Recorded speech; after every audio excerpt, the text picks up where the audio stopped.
Suzanne? Yeah, I'm hearing no music. Are we ready to go? It's already started, Suzanne. Oh, well, that's news to me. Well, good morning, everybody. Sorry about that. Well, good morning, everybody, and welcome to the Wasatch Report. I'm your host, Suzanne Sherman. Today's May 25th, 2018. This is the Cerberus Radio Network.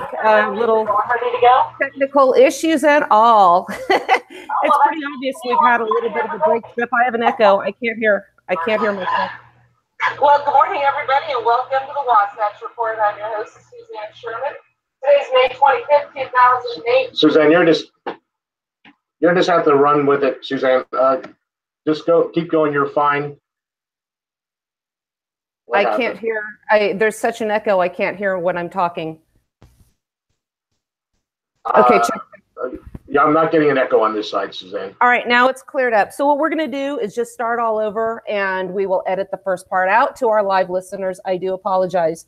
This is the Wasatch Report. I'm Suzanne Sherman. This is the Cerberus Radio Network, where we defend freedom and liberty from the flames of tyranny. Today is Monday, the 25th of May, year of our Lord 2018. If you're listening, we have a live call in line. The number is 717-467, hello, 1736. And you can find us on Facebook. Go to facebook.com/Cerberus Radio Network.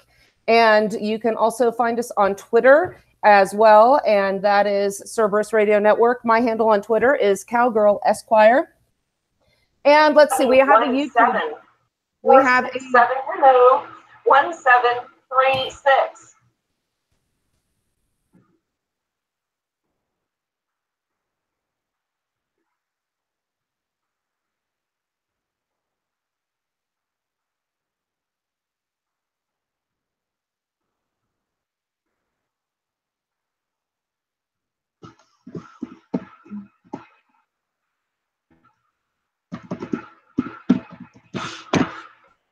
Okay, I've muted Jeff because I can't hear anything when I'm talking.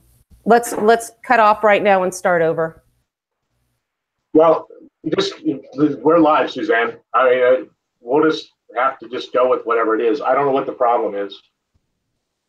All right. Well, if you're still with us right now, with regards to our technical difficulties, please bear with us. We are amateurs, as you know, but we do have stuff to say that you're not going to hear elsewhere. Unpolished as we are, we want to encourage you to call in. We had a great show yesterday. We had caller Jesse chimed in on our gun control debate that I had on my page. And we have, again, 717-467-1736. Want to invite you to get the app. If you also download that for the Android platform, you can listen to our Radio Co link. I think also on our YouTube link now. We encourage you to subscribe. We are uploading our projects over to SoundCloud as well. And if you listen on our radio.co link, you can hear our other shows as well. Jeff Johnson was before me yesterday on his show, The Paradigm Shift. My show did 2 hours yesterday. We had a little bit of a hiatus while we were out of town. Jeff was out here for PrepperCon. And we are also going to add to our list new shows from Schiff Gold. I know Mike Meharry from the 10th Amendment Center and Peter Schiff did an episode yesterday. We'll be uploading that. Dan Bailey from the Bailey Report. We have The Other Side with Justin and Michael, and Brushfires of Freedom, Sean Hoffine out of Tucson, Arizona. Jeff Johnson is joining me today, and here I am from our dysfunctional virtual studio, but I think we're going to be pulling it together. Ryan Waters from the Abbeville Institute should be joining us in a little while. We're going to talk about his article from the Abbeville Institute, and that is reviewing this little booklet right here, the 14th Amendment and the Incorporation Doctrine. We talk about that frequently, and it's a fantastic book written by our good friend Dave Benner. Ben McClintock from Defending Utah will be joining us also in the second hour. It looks like we're going to be going 2 hours today. So anyway, Jeff, today marks the 5th anniversary of our move to Utah from California. And that was probably one of the biggest moves I'd ever made in my life. It was a very difficult thing to do, but we were able to do it. And I have no regrets. And had we not done this move, I would not be able to do this show today. So we'll be talking a little bit more about that. And I think what we'll do in a moment, Jeff, is play that video from California. But I wanted to share also some, when we were talking about our episode or our party on Sunday, Eric Betcher, who is here, showed us some really cool survival tricks and gimmicks. And what I have up in front of the camera right now is actually homemade fishing wire. And this is made from a grocery bag. And that was something I wanted to show you later. And we were also practicing doing cordage with these things. So I thought that was very cool. And also, I want to show you a book that he wrote. I wanted to show these the other day, and I forgot to have them. This is called Staying Alive. It's outdoor techniques. And you can go to his website, Eric Betcher, and he wrote and illustrated this book as well. And it will show you how to forage, how to make paracord, or how to use paracord, how to make splints. It is absolutely comprehensive. Eric was one of the panel members on the PrepperCon author, celebrity author panel with me the other day or last week. And another member of the panel, I want to show off his book as well because he gave me some to take home, is Matthew Stein joined me. And this was a book called When Disaster Strikes. And here that is. Matthew Stein has a website as well. You can find that. Just go look for his name. And When Technology Fails. Interestingly, this guy has an engineering degree from MIT, and here is a comprehensive book on how to survive when the world as we know it changes for the long term. What did you think of his talk, Jeff? I know he went on a little bit long for a while, but I thought it was a really interesting conversation about how things are going to be when we lose power and technology for the long term. He definitely knows his stuff about the EMPs. And I'm not quite sure why. I am getting an echo when I'm speaking to you. But anyway, he was very knowledgeable.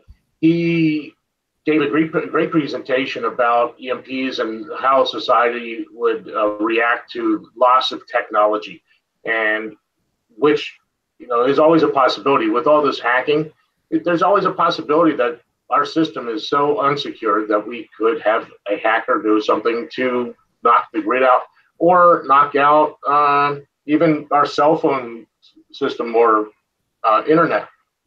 We could become very unconnected very quickly. One of the things that's important with preparation now, especially that summertime's coming up, is a lot of people are traveling. And I am actually going to be headed off to Albany, New York. My son is presently there in Connecticut in Lime Rock Raceway working for a race car team. So I'm going to fly out and I will be watching him. And we're going to do a little touring and go see Fort Ticonderoga, Saratoga Battlefield, and some other really interesting places. That reminds me also, if you want to get a comprehensive understanding of United States history and other topics as well, Tom Woods of Liberty Classroom was kind enough to offer our Cerberus Radio Network listeners a big discount on a basic membership. So go to Liberty Classroom and type in for the code when you want to purchase it, CRN, and you will get an $89 membership for, I believe, $49. That's $40 off. So anyway, we're going to go see that. But I was thinking right before we went on the air that I wanted to talk and revisit a little bit before we started talking about the other stuff about airport flight security preparedness. As we know, when we go and travel on an airplane, when we're in the airport, once we pass security, if you're in a place where you can have firearms, all bets are off. Once you pass security, you must be armed, and your bags, your firearms, ammo must be checked through them, and you can't have them with you, obviously, when you go on the plane. So I was thinking of ways to be prepared when you are traveling. What would happen if the disaster struck when you're at the airport? And why I really realized this was important was a couple years ago when they had the 5 police officers that were shot in Dallas. I landed and we could see all the sirens There was news everywhere about what was going on. We just got off the plane. We had no idea what was transpiring. I didn't know if we were going to be able to take off, how long we would be stranded at an airport. So it really, even though I had talked about this subject before, it really drove the point home. So what I try to advise people is always, when you're going to be at an airport, even if you think you're just going to be there for a little while, plan to be there longer. Have a water bottle. Have to bring one in there with you empty, or buy one and have one with you. And then if you need to refill it, you can. Have food with you. Have high calorie, nutrient dense food with you. You don't know how long you're going to be there. You can't count on being able to purchase food if something goes wrong, because as we know, I've had this happen in my little town, where if they can't complete the transaction, they might not be able to even take cash. Some of them won't even take cash. So be able to also think about your personal security and be able to defend yourself. Jeff, if you're flying on an airplane, can you carry any weapons with you? No, I can't. Yes, I could, but the ordeal to get permission would just be so prohibitive. It's not worth it. So no. So the short answer to that is no, I can't. Technically, yes, I could, but it just take. I mean, the paperwork and everything. It would just be. It's not worth it. Well, the assumption I think you're making is that I'm talking about firearms. And I kind of tricked you here a little bit. And given that we had such a rough start to the beginning of the show, that probably wasn't very fair. But here's the thing. I read a book a while back about, and everybody should be able to find a weapon around you. Because a weapon is really what is in your mind and the mindset of the person holding it. So when we have certain items like a pen is a fantastic little tool that you can have to keep you from being harmless. How many times have we heard about women being molested on an airplane, or we've had hijackers and people are afraid to do something? Think about little items that you can have that is a weapon that you can use. So anyway, I just thought that was interesting. Think about also the kind of clothing you're going to wear on a plane. Wearing a little mini skirt, sandals, if you get on in an airplane crash, that's not going to be of any use to you. You're going to be able to have to get off that plane. I always fly in jeans and boots. Always bring a jacket, some sort of warm clothing, even if you think you're just traveling from one warm area to another. You're not sure what the flight conditions are going to be. If you have to make an emergency stop, or if it's nighttime, even out here in places where when it's hot, we can have cold nights in the desert. So that's something to think about as well. I wanted to get into a little breaking news. Jeff, you and I were both sending each other back messages. So, just keep in mind. Yeah. You were talking about pens. Here's a tactical pen. I mean, so yes, I do carry a weapon. This is a tactical pen. So now, I have one of those? You can't write with those, can you? Oh yeah. There's you can. Fantastic. This is a pen. I mean, it's exactly what it is. But this end here, it'll hurt. So yeah, yes. And I have heard of people having those taken away from them on the airplane because they have actually considered that a weapon. In fact, one of the crazier things that happened to me, I had a little inert 223 round on a chain that somebody had given me as a gift. And I wore that, and at security, they said, you can't take that with you. I said, it's inert. There's absolutely nothing explosive on here. It is a dead round. Well, it's sharp. They didn't let me take it on because it was scary. They said somebody could see that and we might have to shut down an entire arm of this airport. So you have to consider these people aren't really deep thinkers, but you can certainly get one of these around. I also like paracord survival belts because you can take those apart. And if you have to use that as a weapon or a way to restrain somebody, you can do that too. So this was just a little bit something that I was thinking of before we got started here. I want to go to now some late breaking news. Apparently there was a shooting in Oklahoma yesterday, and as you know, Jeff, we had a huge brouhaha on my wall yesterday about how to control the shootings. in the public school system. And one of the things that we decided was, it's always decided a good guy with a gun always stops a bad guy with a gun. Now, does that mean that we want to force teachers to be armed in schools or have some sort of national mandate that we arm teachers in schools? No, we should not be doing that. But here we have in Oklahoma proof, once again, Oklahoma City, a bystander shot and killed an armed man who walked into an Oklahoma City restaurant and began shooting Thursday evening. The incident happened at Louis Bar and Grill, and 2 people were shot and 1 was injured while running from the scene. The 2 who suffered gunshot wounds have been taken to the hospital with serious injuries, but are expected to survive.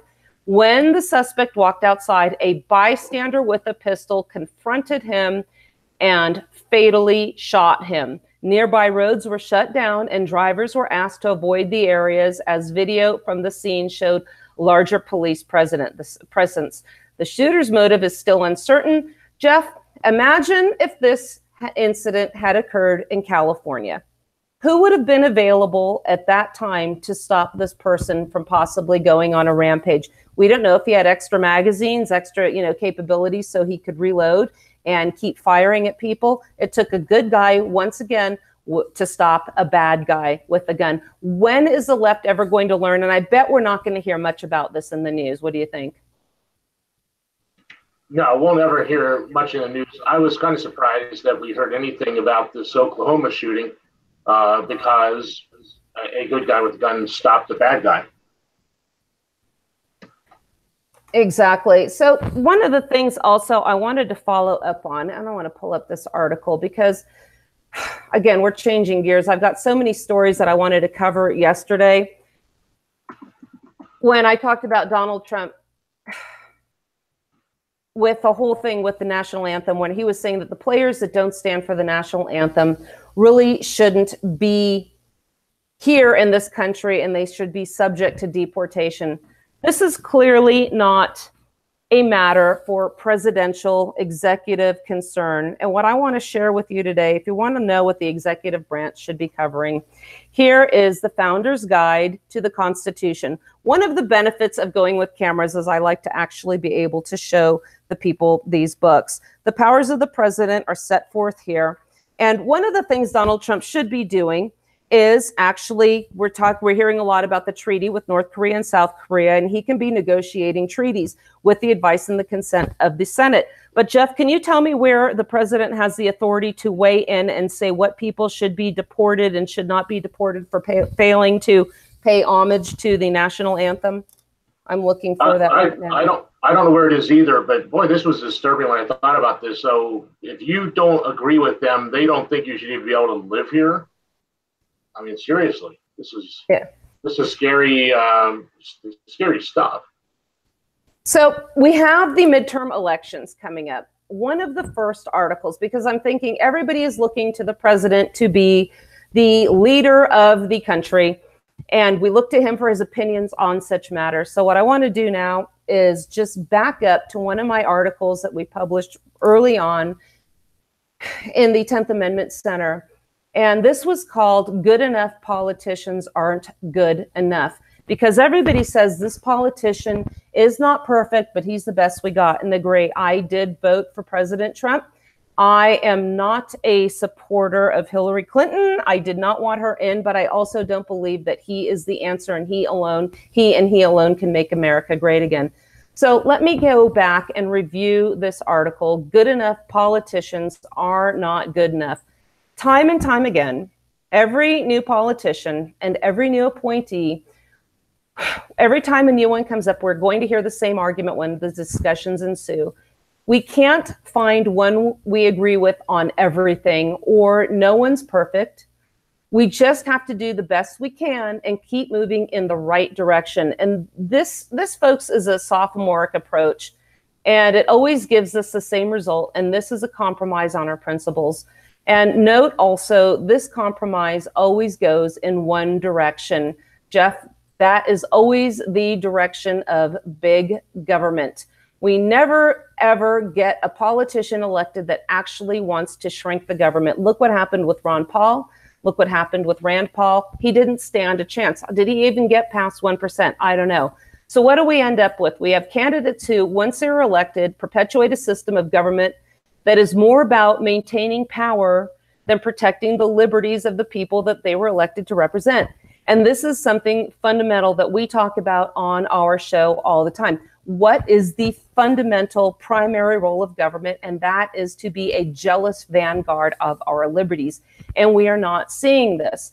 So must we have to have a perfect candidate on all these issues? And we have to say absolutely not. In fact, I'm going to settle for mere competence on one single issue, and that is respect for the federalist system of government that the framers set up with that. With that comes adherence to the limitations put in place to constrain them. Now, recall, the Constitution set up a federal system. The central government had few enumerated powers, and those not delegated to it remained with the states. The powers of the new government were few, and the powers of the states were numerous and indefinite. James Madison said that the Constitution created was one that was federal in nature and not national. Well, what does that mean? Because right now, federal and national have become synonymous with each other. And I tell people, if you don't believe me, look towards the sources where people go to get their information. And that is typically on dictionary.com if they're online. I mean, how many people actually have a regular hardback dictionary? So we have a government that is federal in nature and not national. That means that the powers the states granted to the new government were specifically listed, and the powers of Congress were enumerated in Article 1, Section 8. The powers of the executive and the judicial branches were detailed in Articles 2 and 3, respectively. Again, all of those are explained here in this book, The Founding Fathers' Guide to the Constitution by Brian McClintock. Again, you can also hear his lectures on Liberty Classroom. Go to Liberty Classroom, I think it's .org. At the code, type in CRN, and you can get a highly discounted membership. So let me get back to the article real quick. But this was not enough to ensure ratification. These assurances that the government would be limited, the newly created general government would be limited. Further assurances were needed to get all the states on board. So accordingly, a Bill of Rights was added, and hopefully we'll get Ryan Walters in to join us, and we're going to talk about the incorporation doctrine. He should be in a little bit later. So a Bill of Rights was added, the purpose of which was set forth in the preamble. And when we say the preamble, everybody thinks we're talking about the We the People preamble. No, the preamble to the Bill of Rights in relevant part says that the states expressed a desire in order to prevent misconstruction or abuse of its powers that further declaratory and restrictive clauses should be added. Now, this is something that we talk about here on the network all the time. Restrictive clauses. When people talk about their First Amendment rights or their Second Amendment rights, they are giving up the premise that the Bill of Rights act to further restrain the general government. And the implication here, when people say it's the same thing, is not. The implication really is that the government has granted us these powers. So when the federal government and politicians say, well, rights are subject to reasonable regulations, we come up with this common sense gun control argument techniques. And that is exactly what we need to get away with. So the goal here of the Bill of Rights really was to gain confidence that the government would fulfill its beneficent ends, meaning not do the very things it is doing today, and pretty much has been doing before the ink was dry on these documents. So when we look to the perfect candidate when it comes to national elections, and again, we've got the midterms coming up, what is it that we should be looking for? So again, when I'm talking about national elections, pardon my French, I hate to use the N-word here, we need to look at what their goals are as pursuant to the Constitution. So do we care about their stance on abortion, gay rights, the governments, schools, jobs, the economy, immigration policies, healthcare, the war on drugs, or the opposition thereto? Note, not a single one of these examples falls within the proper scope or the purpose of the Constitution as it was ratified. But every single one of these issues during the past presidential election cycle That was what everybody was focusing on, heavily in focusing on immigration. So, and how are we going to control illegal immigration? And as we know, that was historically left to the states. Maybe we'll bring that up as well. We have 320 million people on this continental landmass that we call the United States. And somehow we're supposed to come together, unite, and if not, find someone who is simply not good enough, or not Hillary Clinton, which is why I voted for Trump, or any other candidate whom you're personally opposed to. So imagine if we all required an acceptable candidate. All we required was this one thing: a comprehension of the federal system of government and the proper role thereof. If we had stuck to that principle, imagine the size and scope of our government today and the absence of endless bureaucratic, illegal agencies and endless intrusion into our everyday lives. Less tax dollars would be stolen from us. We would have a government small enough and constrained enough to keep us from this cycle of endless wars and imperialism. Difficult social policy decisions would be made at state and local levels. Remember, the founding generation went to war over the issue of a system of government that influenced their lives, yet did not allow for representation that had no accountability for them. So this is pretty much what we have today: a national government that pays mere lip service to the Constitution, our own version of parliamentary sovereignty. When we seek to support candidates who are merely good enough on any given issue, we continue to surrender our liberties and revolutionary legacy. Remember, parliamentary sovereignty meant, because the British government had no written constitution, anything Parliament came up with was de facto legal. So this is something that we fought to get away from, yet now we find ourselves embracing it time and time again. So I see you're back with us, Jeff.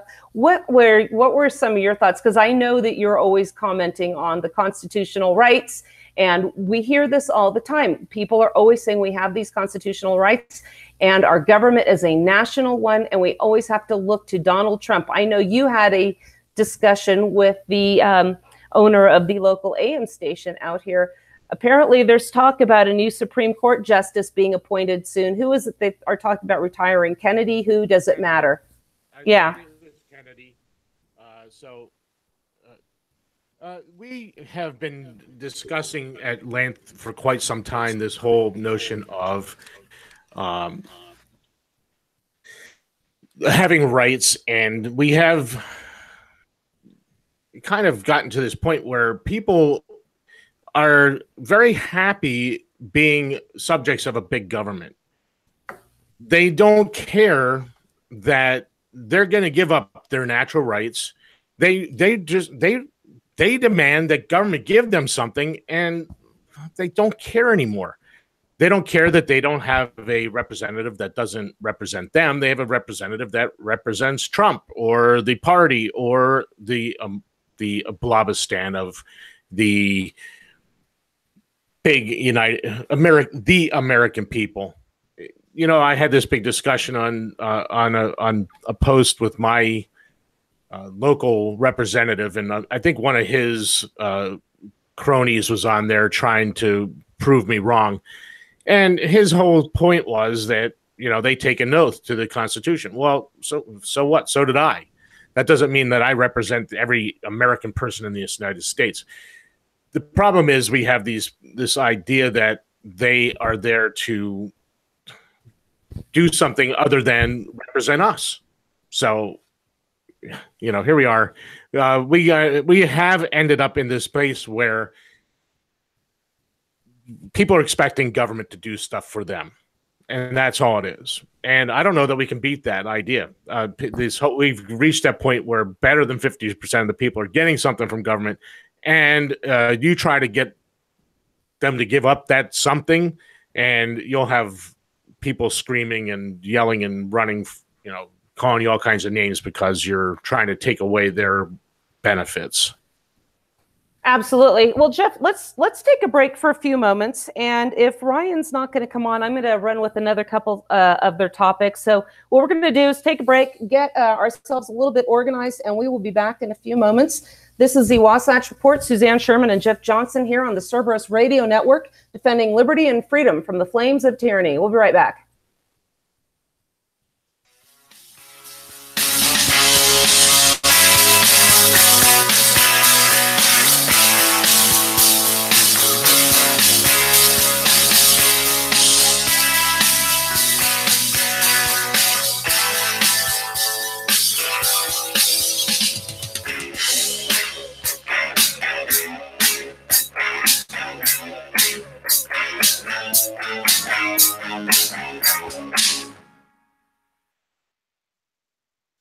Fair enough. Okay, Roger, your special subject tonight is the economies of the European community.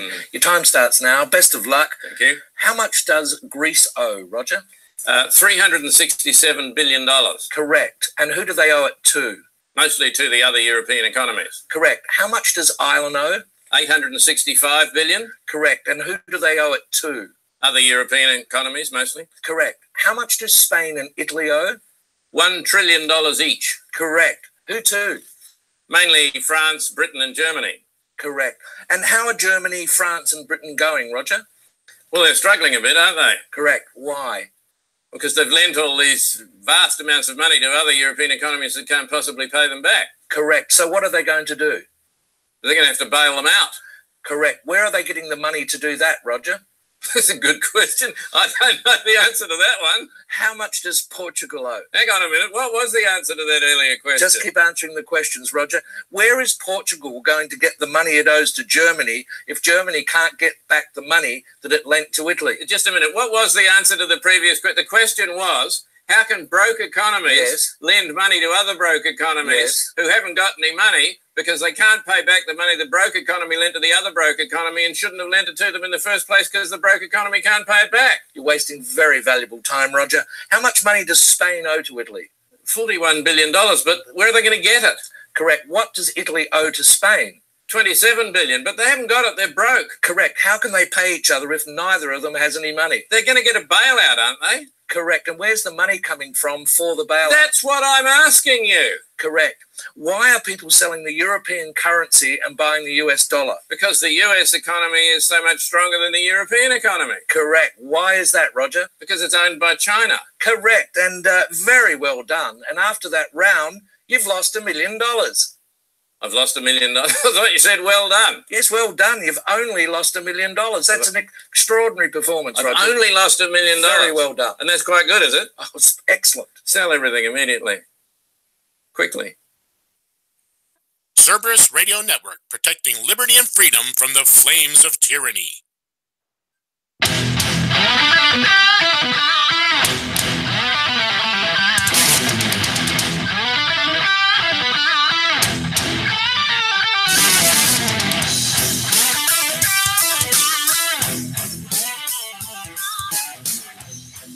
All right, everybody, welcome back to the Wasatch Report. I'm Suzanne Sherman, Jeff Johnson producing the show for me in the studio today. Thank you very much, Jeff. This is the Cerberus Radio Network, defending freedom and liberty from the flames of tyranny. Jeff, I just heard from Ryan Walters. He's having some technical issues. I instructed him to try and call in if he can, so keep an eye out on your phone and let me know if he is going to be joining us on there. And it looks like he's on the line. We were talking in the last part of in the earlier segment here about our system of federalism here that was set up by the founding generation, where we have a federal system as opposed to a national system. What was proposed at the Philadelphia Convention was rejected outright. And that is a system with a strong central government where the states were essentially subservient to or a corporation of the new general government. Again, that was rejected outright. It was never submitted to the ratifiers. But somehow we have ended up with a national system where the states are mere corporations or subsets of the general government. This was something that Alexander Hamilton had promised would not happen, even after he had proposed it and then reverted to going back to what he wanted to do in the first place. So how did we come about getting this? Jeff, do we have Ryan on the line? Yes, we do. All right. Hey, Ryan. Ryan Walters, can you hear me? I can hear you. Oh, fantastic. I'm glad you were able to join us. Ryan Walters is a good friend of mine. He's from the Abbeville Institute. And you just wrote an article reviewing a book by our good friend Dave Benner on the incorporation doctrine. First of all, let's talk about, introduce yourself and introduce the concept. What is the Abbeville Institute? What do you guys do over there? Well, we're really the only pro-South organization in the country that argues in favor of a pro-South worldview. As you know, the South has taken quite a hit in the last few years around the country, and The Abbeville Institute's organization of scholars and professors, teachers, writers who defend the South, defend the Southern tradition, Southern history, Southern heritage. Interestingly enough, Southern Poverty Law Center has some very harsh things to say about Abbeville Institute. And what I have noticed reading from the amazing articles of the Abbeville Institute, pro-South is really, I'm going to have to say, is a misnomer, because what I like to think of it is a pro take on how we were intended to be as a union of sovereign and independent republics. So I don't like to use the term states' rights, because what happens is when we say states' rights, people say, well, what do they mean by states' rights? They mean the right to do whatever they want, which means the right to have slaves. And actually, remember, there was an article that just came out by Lou Rockwell recently that was talking about the harassment that Marshall DeRosa at Florida Atlantic University had taken for being a contributor to the Abbeville Institute. Now, I've been invited to go speak at Florida Atlantic University,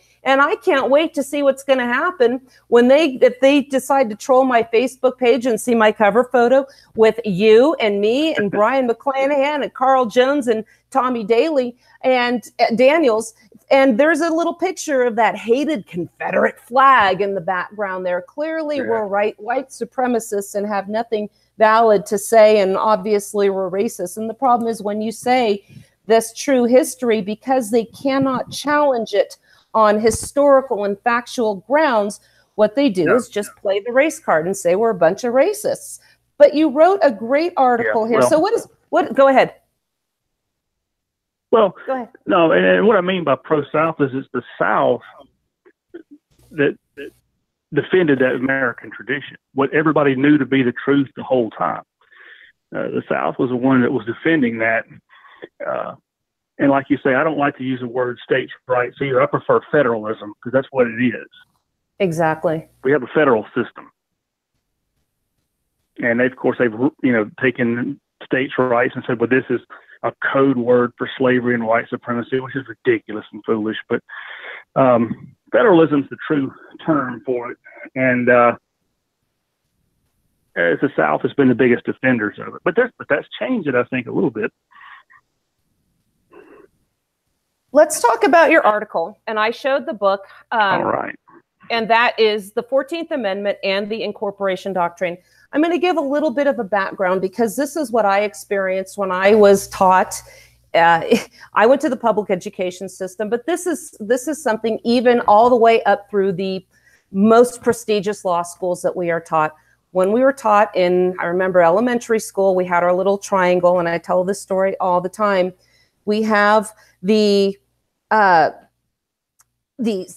triangle of the three branches of the general government: the federal judiciary, the executive branch, and the legislative branch.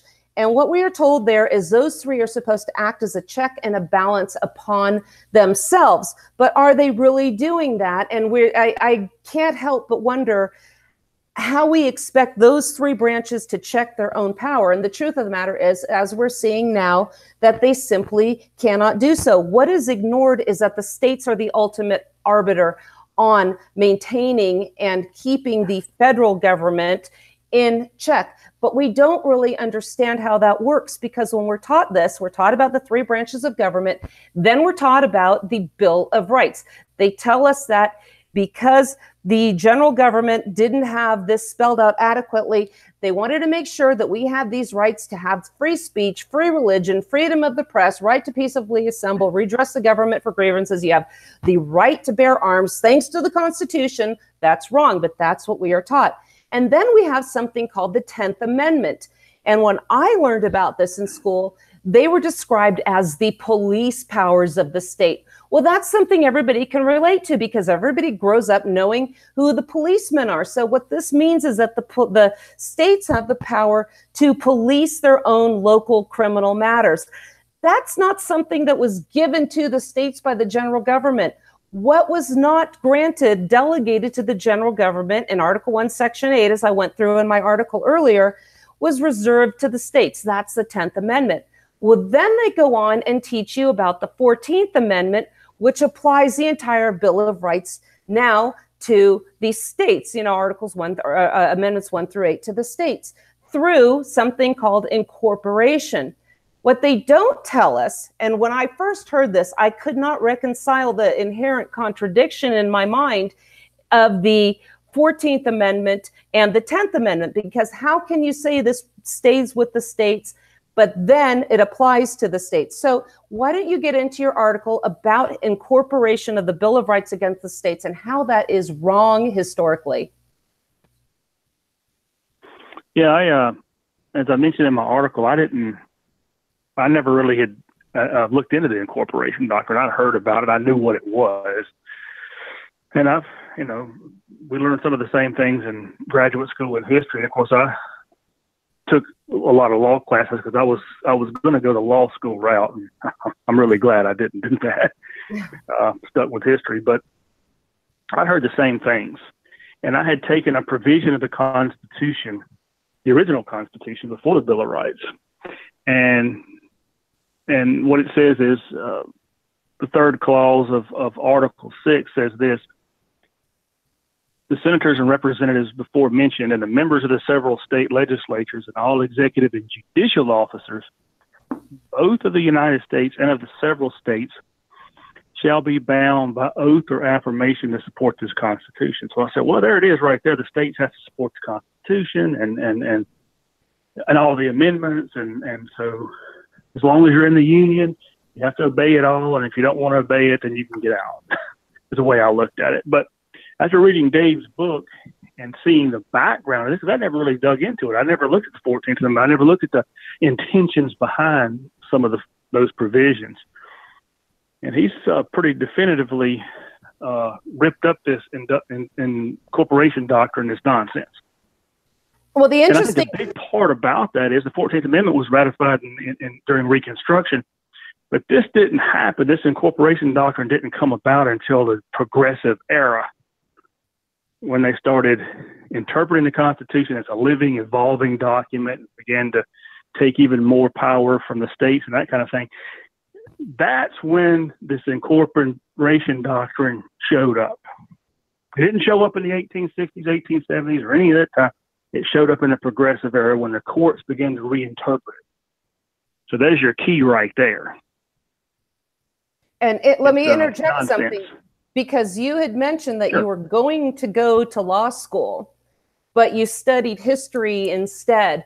And that's really the crux of the issue. And this is why we are in so much trouble, because of these federal judiciary tyrants. And in law school, we are taught from con law the first day, Marbury versus Madison. Granted, what we are taught is Marbury versus Madison. The court granted itself. They don't really say granted itself, but that's what they did. The court became the final arbiter of all things constitutional. What does the Constitution mean? And then we study something called federal court jurisdiction. Well, they teach us when the federal judiciary has jurisdiction to hear certain matters. But then when they say they can hear state matters if they have questions that rise to a level of constitutional questions. So that's where we get incorporation. Which could be anything. And that can be anything they want it to mean. So law school, and we are taught this in law school. So we go through all this case law. And case law is really, as you alluded to with the incorporation doctrine coming about in the Progressive Era, we are taught case law that says the federal judiciary has the power to overturn state laws that they simply find distasteful. Going back to what I said earlier, this means that they can overturn what was essentially turned down in the ratification convention, or I mean in the Philadelphia Convention. What was proposed with the Virginia plan was a negative veto over state law. And that was never planned. And this is exactly what we have. Historians, on the other hand, people like you, Kevin Gutzman, who wrote his book, The Politically Incorrect Guide to the Constitution, explains this very well. This is what they studied, the ratification records, and this goes back to the principle of the people that are governed do so because they consent to their system of governance. That is the history of the Constitution. I referred to parliamentary sovereignty earlier. Our system of government is not supposed to be sovereign. It was never intended to be, but they have taken it over. And now we all look to, we were talking about the next Supreme Court justice that's going to be appointed to determine what the laws are going to be and solve these major issues that we're looking at, meaning, for instance, abortion or national reciprocity. What's going to be the final arbiter? They're going to be the final arbiter on our gun rights. So from constitutional gun rights. So This is a huge problem. Go ahead. Well, that's true. I mean, judicial review has run amok, particularly now that Trump's the president. I mean, I've never seen it this bad. I'm sure you probably haven't either. But think about it.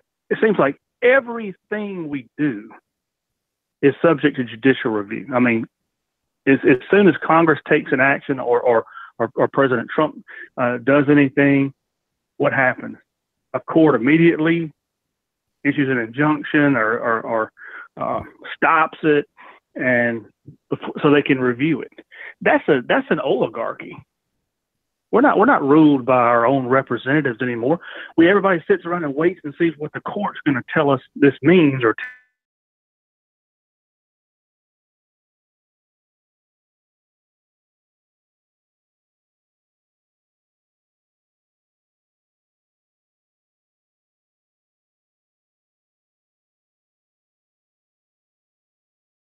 But see, here's the thing. If you read the Constitution and you look at history, Congress has power over these courts. They can put a stop to a lot of this kind of stuff, but they don't. They can limit the court's jurisdiction. They can get rid of some of these district judges. Jefferson did that. There's power that they can use, but they just don't do it because Congress wants it like that. They want the court making these rulings. That way they don't have to deal with it. They can just say, well, the court's already ruled, so there's nothing we can do about it. Yeah, interestingly, Article 3 says more about the powers of Congress than it does the powers of the Supreme Court. And, absolutely does. And as you said, Congress can actually strip the court of the power to hear issues such as abortion. And they have in the past. But they refuse to do it now. And this is a problem. We have such an impotent Congress that refuses to do what they need to do to rein this general government back in. It's very profitable to be somebody that the lobbyists are seeking to influence. Why would they possibly want to give that up? Yeah, it's all politics. I mean, politics is poisoned our whole system. You gave some great examples. It's not about. You gave some great examples in your article of what some of the results we're seeing from the incorporation doctrine. I'll let you expound upon that. Yeah, it's certainly widened things out. For example, these are examples that Dave put in his book, so I won't take credit for them. But for example, federal courts have found that welfare recipients have a right to state welfare benefits. So these are federal court rulings. Federal courts have stepped in and said welfare recipients have a right to state benefits, and you can't take it away from them. Pedophiles can constitutionally evade execution. There's been states that have tried to execute pedophiles, which I think is a fine idea. But federal courts have stopped that.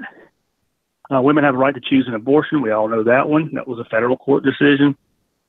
Christian nativity scenes on public grounds are unconstitutional. Think about that. A federal court is ruling on whether a local government or local town somewhere could have a Christian nativity scene. A federal court's ruling on those things. So everything has come through federal judicial review now with this incorporation doctrine. Everything is subject to their dictates, and that's why it's so dangerous and so bad. Yes, I'm sorry. Something happened. Suzanne just dropped from our setup here. So what we're ending up today now is with the 9 judges that actually rule from Washington, D.C. They rule everything that we do. You cannot do anything. I just saw, there's nothing that they don't find in their purview. If you want anything, go to federal court, sue in federal court, even if it has nothing to do with the federal system. You don't like something in your state, sue in federal court. You'll get a federal court to rule in your favor, and then you will get a chance eventually to go to Supreme Court. And then I hate this, but we're going to say it, and they'll magically, because of the 9 politically connected judges in black dresses, will make it the law of the land. It really has become that they legislate from the bench. They regulate our lives from the bench. There's nothing that's not in their power. And welcome back, Suzanne. I got kicked off my internet for a moment. That's just one of the downsides of living in such a remote area. I apologize for that, Jeff. I appreciate your running with that. So, I experienced one of the downsides also of the incorporation doctrine. My parents, when I was a little girl, we moved to a little neighborhood in San Francisco. There was a community school that they chose to live near so I could walk to school. And I went to kindergarten, first grade, second grade, come third grade in the early 1970s. The Supreme Court decided that they needed to socially engineer school systems across this continental landmass and put children on buses and ship them across towns into neighborhoods made of different racial constructs. So there was a reason, and again, call us racist, call what you want. People live among people they would like to be around. So, and where they feel safer. And there's no other way to say that, but we did not want to move. Freedom. I mean, that's exactly. a novel concept. Freedom of association. We started out in a home. It was on a street called Baker Street in San Francisco. And in that neighborhood, it was right against one of the housing areas where they had the special housing projects. And my mom was home alone with me, and the people of that community would try and break into the homes there all the time. She told me how she was sitting in that house, and they would be rattling. These houses had metal doors. They'd be rattling the metal doors trying to get in. And I couldn't imagine how scary that would be. I said, Mom, what was that like for you?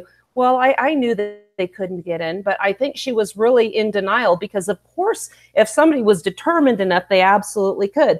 So they ended up getting a home in a community. And no, it wasn't safe because it was an all-white community. It was not an all-white community. In fact, we had a biracial couple as our first next-door neighbors. I thought it was completely normal. That being said, we find out that when I'm going into third grade, I'm going to have to get on a bus and spend about an hour and a half each way and go to Hunters Point, one of the roughest, most dangerous neighborhoods in San Francisco. Accordingly, and now the people from Hunters Point are going to be bused into our neighborhood schools. So my parents met with the principal and said, where is it we live here, and does my daughter have to go on a bus every day? This isn't why we moved here.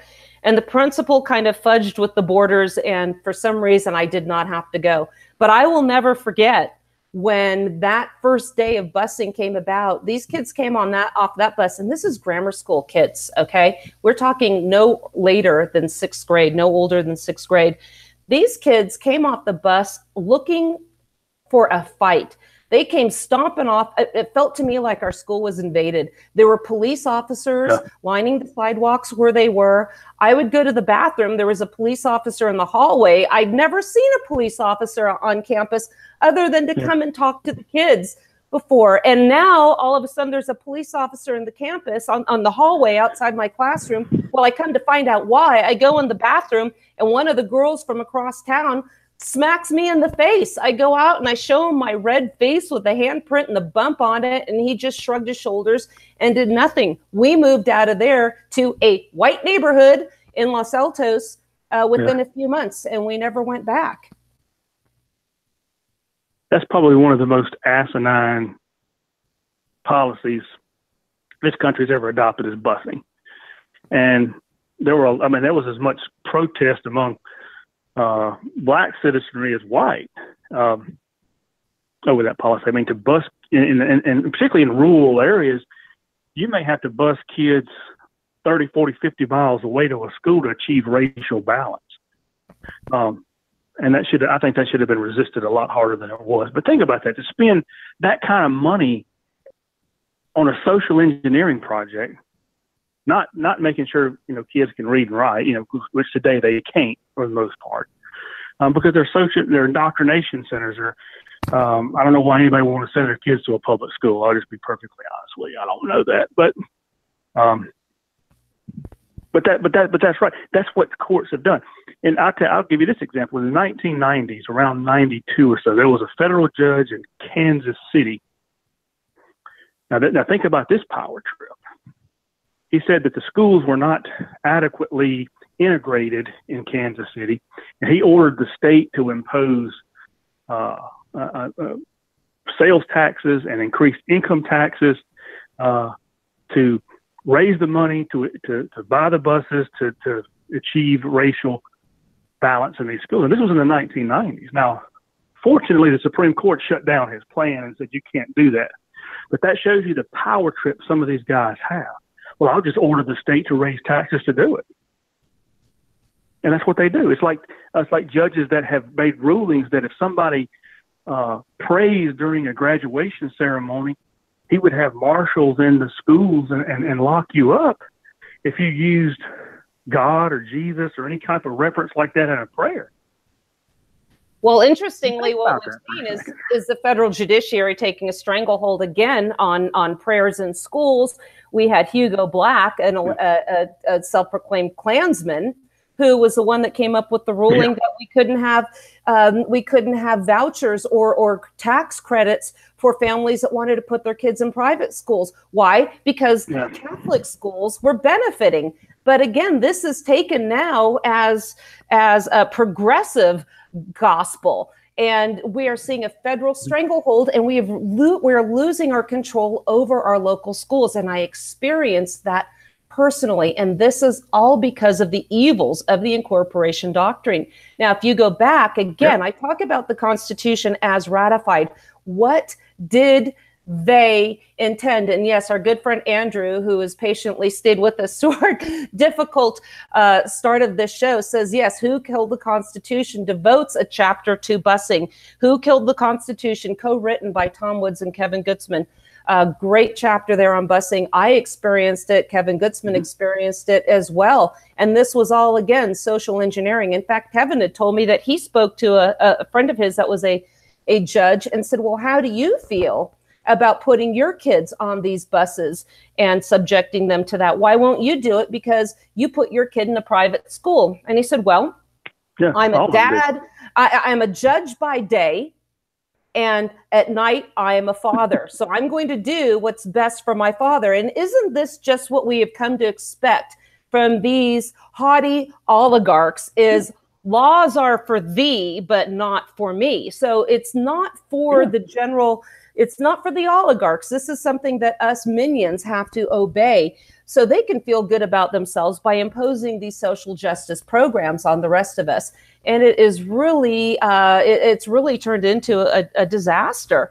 And when you look at, again, the incorporation doctrine, what was the 14th Amendment intended to do? It was intended to constitutionalize the 1868 Civil Rights Act, which was intended to, in turn, give freed black, basic rights of citizenship, life, liberty, and property. They couldn't be executed without due process. Their property couldn't be taken without due process, and they couldn't be incarcerated without due process.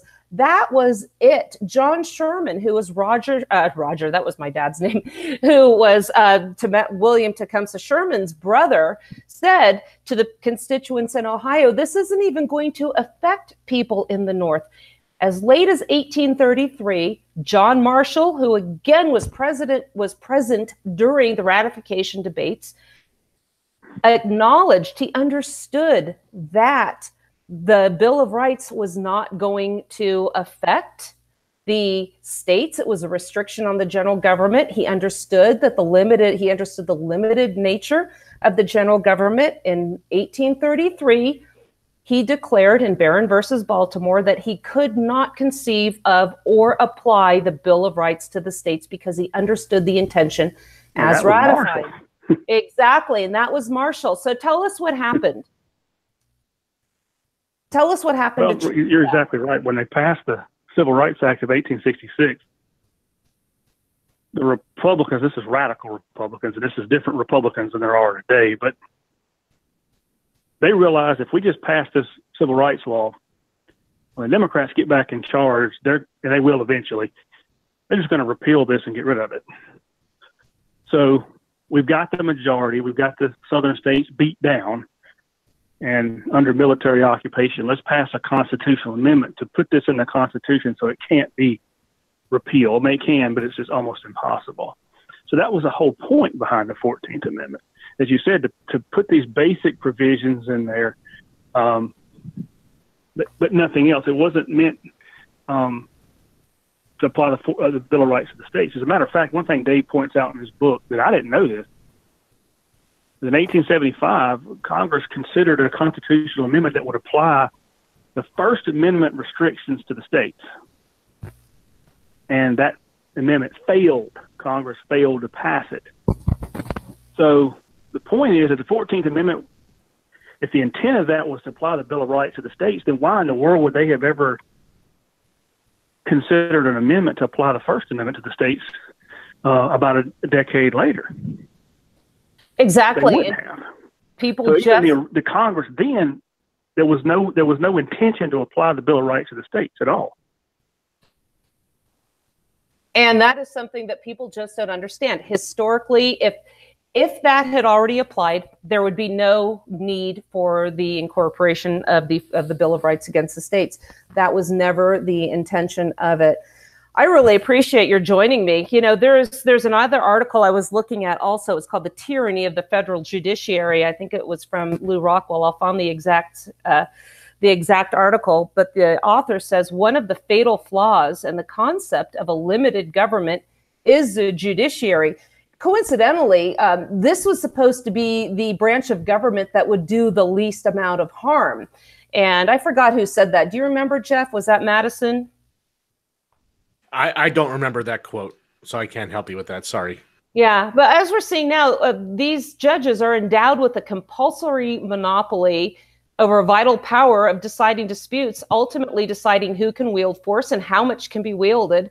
The government judiciary sits as an unchecked and unlimited tyrant, pledged to preside over the rule of law. The law is supposed to apply to every man. The judges themselves are yet above the law and free from sanctions and limitations. When clothed in the robes of the office, the judge can do no legal wrong and is therefore immune from the law itself. Now, here's where they point out the United States Supreme Court ruled in 1872 that judges, how convenient is this, were immune from any damages or suits from any judicial acts that they had performed. Now, they are supposed to take an oath to uphold and defend the Constitution, yet as soon as they get in there, they twist it to pursue their desires and their policy desires, the outcomes that they want to impose on the rest of us. And when they do this, they could be impeached, but by whom? The spineless Congress we have? So we have become captives of this runaway federal judiciary who in California, let me give you an example. We had something called Proposition 8.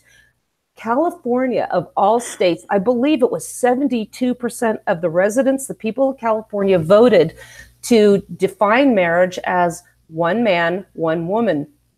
Well, what happened?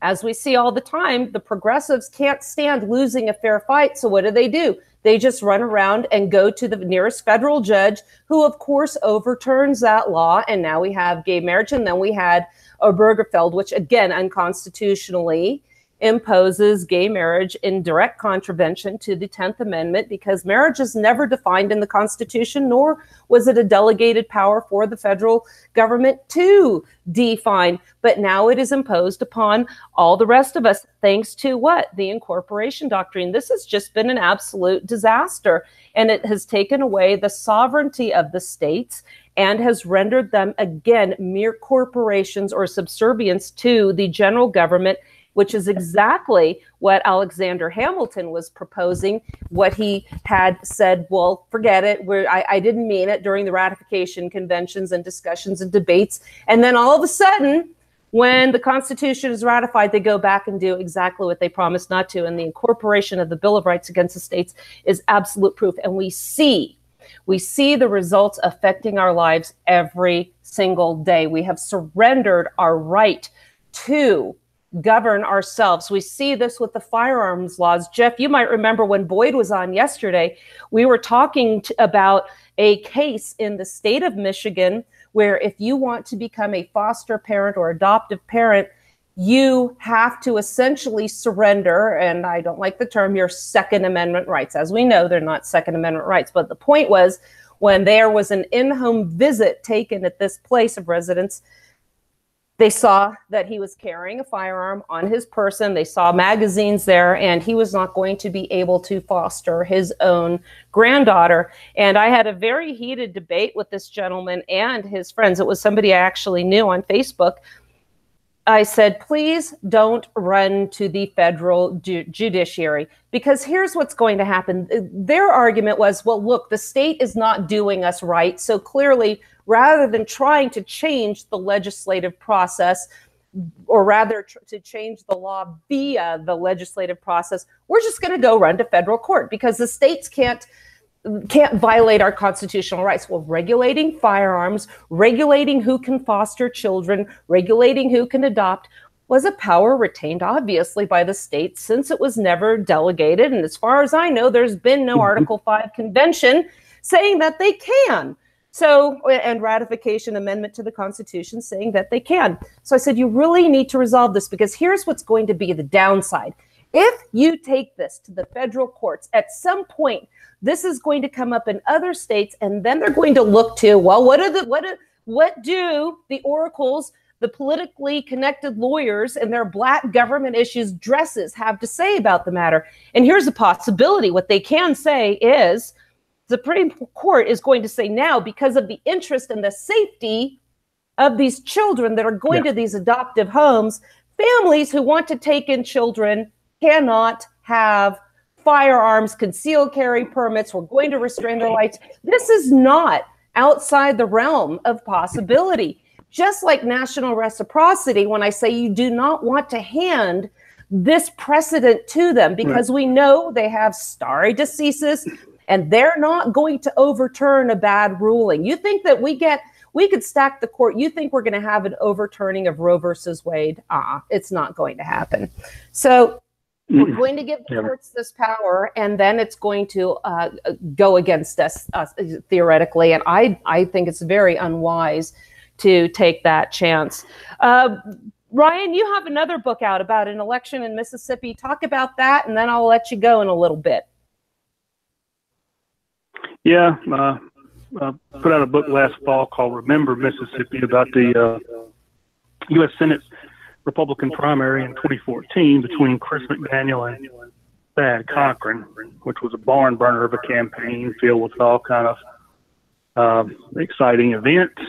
And, of course, the establishment forces defeated the conservative with nefarious tactics, vote buying, and all kind of things. It's a very interesting story.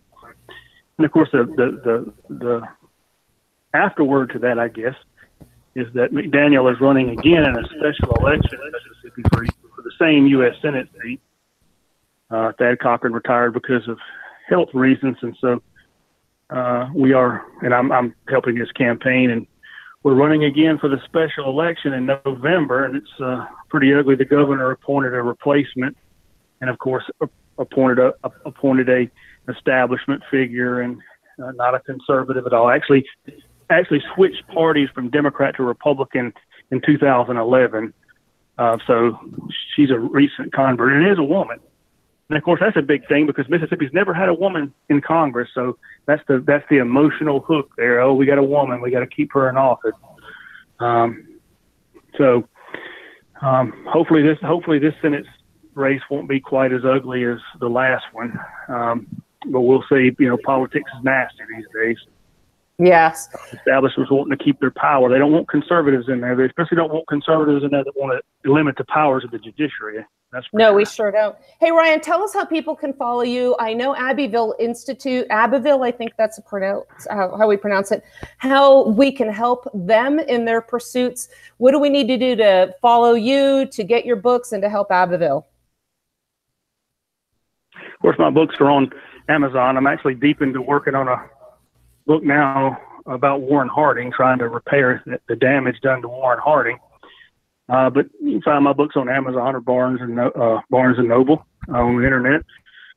Best way to help the Abbeville Institute is go to abbevilleinstitute.org, and you can contribute and get involved in the activities of the Abbeville Institute and support historical truth. That's what the Institute's about, supporting the truth of history.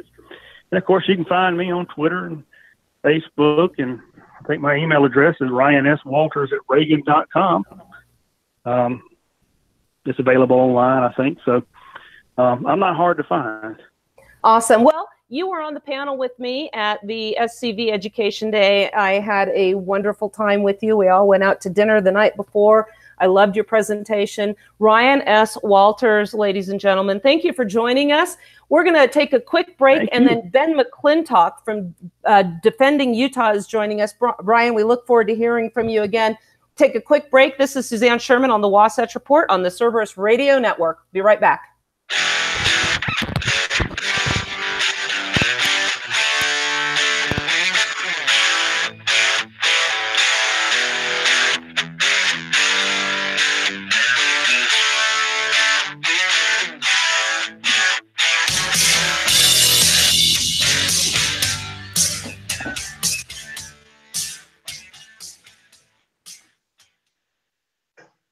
Paul, are these two men in the middle insufficiently conservative for you? Well, I think that the problem is nobody's to define what being conservative means. And I think that is our problem. Conservatives means we have smaller government and more liberty. And yet, if you ask what have we done, I think we've lost our way completely. Our rhetoric is still pretty good.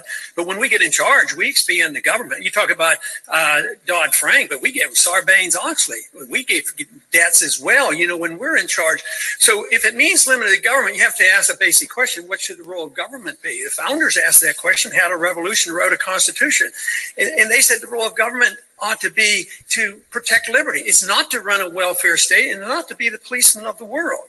And so if you're going to conservative, how can you be conservative and cut food stamps, but you won't cut spending overseas? There's not a nickel or penny that anybody will cut on the conservative side overseas spending, and we don't have the money. They're willing to start more wars. So I say if you're conservative, you want small government across the board, especially in personal liberty. What's wrong with having the government out of our personal lives? So this is what we have to decide: what conservative means, what limited government means. Now I have a simple suggestion. We have a pretty good guide, and if we follow the Constitution, government would be very small, and we would all be devoted conservatives. Cerberus Radio Network, protecting liberty and freedom from the flames of tyranny.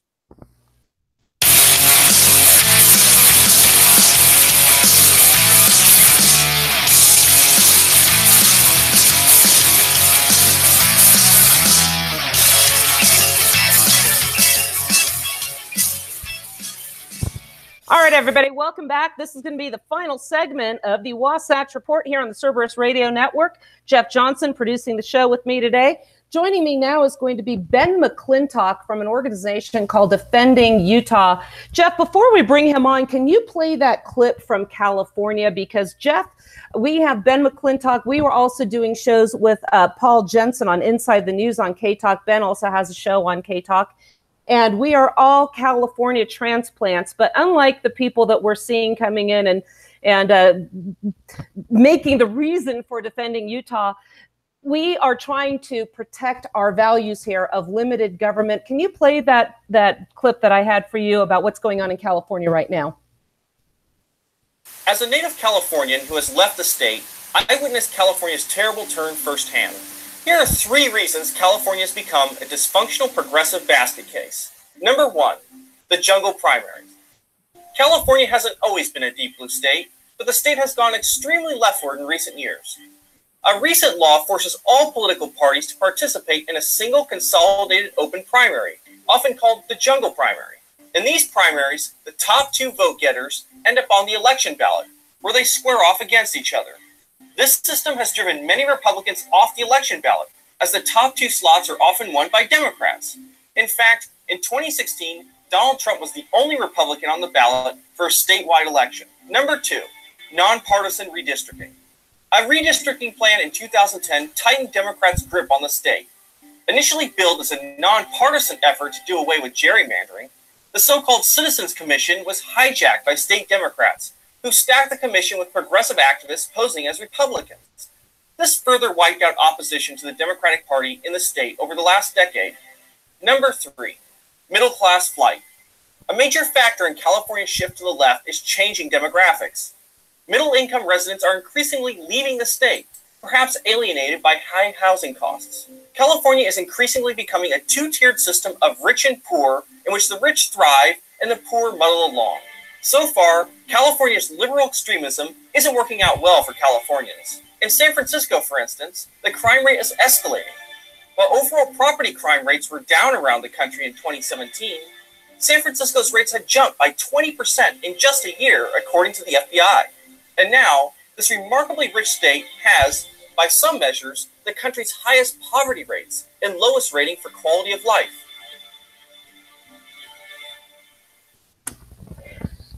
Ben McClintock, Defending Utah. Welcome to the Wasatch Report. Hey, thanks for having me on. Good to be with you guys. Oh, I'm glad to finally have you on. I'm sorry I missed you over at PrepperCon, but I did have the delight of meeting Miss Tara again, so that was really fun. I know you're working with some really amazing people over at Defending Utah. Before we address this issue of what's going on in California, tell us a little bit about the work you're doing, because I see it as very important to protect what seemed to me before very positive aspects of Utah. I see California's disease infiltrating this state. Is that a fair assessment? Oh, absolutely. It's exactly what's going on. They admittedly are trying to make Utah more like California. And so we're really trying hard to be able to, for the first time in the history of Utah, there's actually an organization that is identifying who the enemy actually is and organizing people to be able to defend liberty in our state. And so that's what we're really trying to do, is identify, because you can't really, Sun Tzu in The Art of War, he explained that if you know yourself and you know your enemy, you cannot be imperiled in 100 battles. Nobody else is really talking about who the enemy is. They're trying to just talk about the principles of liberty. Principles of liberty are really important, but if you don't know who the wolves in sheep's clothing are, you're going to be behind the 8 ball. And so for the first time again in Utah history, there's an organization in Defending Utah that understands those things and is working to expose them and working to promote liberty. Well, when you mention who the enemy is, this really goes back to what happened in California. I lived there when they were talking about the redistricting to ostensibly correct the biased gerrymandering before. But what happened is we had wolves in sheep's clothing that were allowed to participate in this process, who ended up gerrymandering the system even worse. However, it was to the benefit of the progressive Democrats, they were very sneaky in this. They were the wolves in sheep's clothing. They came in saying that they're going to make this more fair, but what they did was make it fair in a sense of social justice fair, which certainly isn't fair to taxpayers or anybody that cares a whit about liberty. So we knew who the enemy was then, but not until it was too late. And now what we've seen is essentially a perpetual one-party system with this jungle primary. So the top two contenders are the ones on the ballot. Do you think you're going to see a Republican there? Now, I'm not a shill for the Republican Party because I'm not seeing a big difference in the two, particularly in California. They're trying, but they will never, ever be effective in that state. So we're seeing people come over here because they're escaping from the high taxes. Again, they mentioned one of the problems is people are fleeing the state. People like you, people like me, people like Paul Jensen, we came here in search of a sanctuary for liberty, but we're seeing a lot of people coming from California trying to bring California's values, California's lack of morality, California's love of big nanny state tyrannical government to Utah. Tell me who the enemy is here. Well, we have a definitely an establishment. One of the big organizations, one of the tentacles of the beast, is a group called the Buckshot Caucus of people that pretend to be Republicans because, kind of like the opposite of California, in Utah, the enemy realizes that you can only get elected if you run as a Republican, especially in statewide offices. And so I've actually talked to a lot of people that have moved from California that are different from us, that they actually consider themselves right-wing conservatives when they were in California. But when they've moved to Utah, they think of themselves as liberal. And so they're not really conservatives. They're not constitutionalists. They're maybe neocons would be a better word for them, the Trotskyites. And so we have these people here in the state that are working to be able to do that. And so there's lots of different tentacles. You have the establishment leaders. You've got the president of Zions Bank, who the Salt Lake Tribune calls the real governor behind the scenes. You've got the Millers, especially Gail Miller of the Larry H. Miller cars and the theaters and all that kind of stuff. And so you've got a real establishment that is working to make Utah more like California. I want to hear a little bit about this real governor behind the scenes. That's a new one to me. Yeah, Scott Anderson. He is basically, you've got to go to him if you want to be in a position of power in the state on a statewide scale. And so he's the one behind a lot of these initiatives that are trying to make us more like California, like getting rid of the caucus system, teaming up with people, like I said, like Gail Miller. They're the ones that started a lot of these initiatives to use the initiative process to make our schools, to basically make Utah voters actually choose to implement things like Common Core under the guise of the schools need more money. And so if you see whenever you look at one of these initiatives that seem very liberal, you've got tax increases for infrastructure like roads and this kind of stuff. And so anytime you see a big push for big government, schools, changing our election system, again, gerrymandering, trying to change the way our districts are drawn in Utah, you can see Scott Anderson's fingerprints all over it. And this, I think, is the problem when people just gravitate towards a candidate with an R next to it. So you assume that, okay, well, I'm going to vote for a Republican candidate. But when you have something like the Buckshot Caucus, you're really getting liberal, progressive Democrat values. Is that fair to say? Oh, exactly. 100%. What is this fight going on now about the caucus system in Utah? So the caucus system in Utah, for your listeners that might not be aware of that, because most states have actually gone away from that. But what most people don't realize is every state in the country had this. It's basically like the Electoral College for your state. Can you imagine, just like for like the Electoral College, we see that if we got rid of that and made it the national popular vote, you'd have New York and California basically deciding the election. Well, the same thing for your state. Without these caucus convention system, your major metropolitan cities are going to be in control. So this kind of brings the Electoral College to your state So that makes sure, like in Utah, that Salt Lake isn't controlling everything. And so they want to make sure that it does. And so they're trying to get rid of this caucus system and make us like California by bringing in this the primary system. And so every state in the country had this caucus system up until the early 1900s, where there was a specific movement across the country to get states to adopt a caucus system.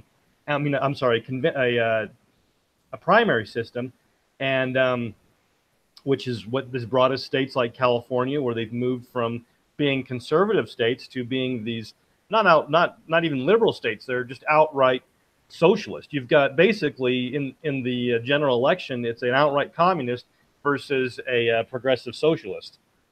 And that's so fair to say, yes. And so they're trying to move that across the state to make sure that only because the population centers are usually these socialist bastions. And so they want to make the big cities, like in Utah, Salt Lake, to be the only power in the state of Utah, and get rid of any influence that the rural communities have underneath the caucus system. And if we get rid of this caucus system, we know that our founders feared more than anything else a pure democracy. And that's why they had the Electoral College. That's why we had these states up until the 17th Amendment, the state legislators appointing the senators. So the people that they sent to the Senate were supposed to have the state's interests in mind. Now, as we saw with Judge Roy Moore in Alabama to take over Jeff Sessions' seat, it became a hotly contested national issue. Mitch McConnell chimed in. He thinks the Senate belongs to him. And this is the problem when we have a popular election as opposed to the state representatives. And what's particularly scary to me is, again, we do not want to have a democracy, but they know the numbers in Salt Lake City. Utah does not have a lot of people. They are concentrated primarily in Salt Lake City, and I think the next largest metropolitan area would be St. George. Yeah, well, you got like Provo, so Utah County, I think might even be a little bit, but it's pretty close. Yeah, you've got Utah County, Salt Lake, and then St. George. And it's interesting when you go to Salt Lake City, because when you walk around, you see Temple Square and you see the traditional values there. And then I was very shocked when I moved out here to see so many of the attributes of San Francisco in Salt Lake City. Very large LGBTQ, LMNOP community. And I think you and I had a conversation once before that was really by design. Yes. There was a specific program, kind of like the Free State Project, where they're trying to get libertarians to move to, Vermont or Maine, or I can't remember exactly the state. Sorry about that. But the same thing where the homosexual lobby realized that if they can get Utah, they can get the whole country. And so they had a specific program of getting people to move to Utah, Salt Lake City and Provo specifically. They thought it'd be hilarious to turn Provo to be a major homosexual bastion. And so Provo, the home of BYU, actually has one of the largest gay pride parades in the state and in the country, followed by Salt Lake. I mean, Salt Lake is number one in the state, of course, for their size. But Provo and Salt Lake were specifically part of a program to get people to move there to be able to change and implement their programs here in Utah, which will make it much easier. With the gay marriage debate, it was Utah, right, falling in the courts, and I maintained that it was our attorney general and governor were false opposition. They did not defend the case very well at all. It would have been easy for somebody that actually wanted to win that, but they of course did not want to, and so they let it fall. Which case was that? The one that I can't remember the name of it. The one that made gay marriage "quote unquote" legal across the country. Obergefell. Okay. Yeah, and we've seen, and here's the issue: when we talk about an unconstitutional, first of all, it's an opinion. The court had no legislative effect on this, but what we see is legislation from the bench, and people assume now that Obergefell is the law of the land. The states can ignore Obergefell, and as we've seen, we had a spineless, who was the attorney general when this came about? John Reyes. They've done nothing to ignore this. Utah State legislature branch, they could have ignored this. We have seen them going along with it. I am also seeing Utah embracing the illegal immigration or the Syrian refugee causes. And these are values that I did not expect when I moved to Utah.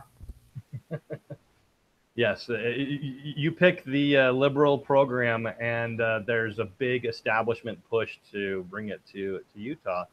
And they hide behind the banner, because if it was, of course, you're in the state of Utah, our poster boy for your liberal socialist was Jim DeBacchus. So if he was the one pushing this stuff, nobody would go along with it. They would fight it. So you get a prominent Republican that for some reason people think is conservative, and they get him behind it, and all of a sudden it is the cause for everyone to get behind. We have a senatorial seat that's going to be up for contention. We've got Mitt Romney. I think he was surprised that he wasn't just going to be a shoo-in after the Republican convention. And Kennedy is going to be in, I guess they will be primaried. Is that correct? Correct. Who do you think is going to come out on that one? It's going to be close. I think that, well, I don't know if we had the same thing happen with our governor in the last election, where he lost in convention and then went on to substantially win. I think it was like 70%, 70-30 in the primary. And so it just depends on how much people get the word out on how bad Romney really is. And something that happened with the governor's, the primary, for example, was there was two movements. There was his movement, where he actually used taxpayer dollars to run advertisements across the state on billboards and radio and television to get people to register as Republican, no matter what they were, to make sure that he was able to win in the primary. Because for statewide election, the real election happens in the Republican primary. Whoever wins that is the next person to be elected for that position. And so there was a huge push for him to get people. There were several Democrat organizations that were doing a drive to get people to register as Republicans so that they could vote in the primary. And so there's a definite coordinated effort to get Democrats to register as Republicans in our state so that they can make sure and get the most communist Republican elected during the primary, because they're the ones that are going to win in the general. You and I had a conversation once before that I had looked up the list of states with regards to fiscal responsibility, fiscal, how successful they were in managing their budget. Utah came out on number 4. You told me they were kind of messing with the numbers here, and we are heavily in debt. Can you clarify that? And then I want to get into a little discussion of Article 5 conventions with you. Right, I think, and this is actually a good segue to the Article 5 subject. But every state in the country, except for one, has a constitutional mandate for a balanced budget. And in the state of Utah, we are one of those states that has a constitutional requirement to have a balanced budget. But if you look at the actual numbers, we are at minimum. There's some contradicting numbers that depends, I guess, on how you do the accounting. We're at minimum of $7 billion in debt. So how does that work? So I guess if you can pay your credit card bill, that means your budget is balanced, is how they are figuring this, that we can meet the constitutional requirements. So since we're paying our bills, we are now have a balanced budget. And when you say paying our bills, we're talking about the monthly minimum. Right, exactly. Well, I guess compared to places like California, we're not so bad fiscally. But here's the problem with this influx of progressives from California and New York. I'm hearing talk of, more increased spending. You already mentioned for the schools. We're seeing a very favorable program for the refugees, a lot of favorable talk towards that.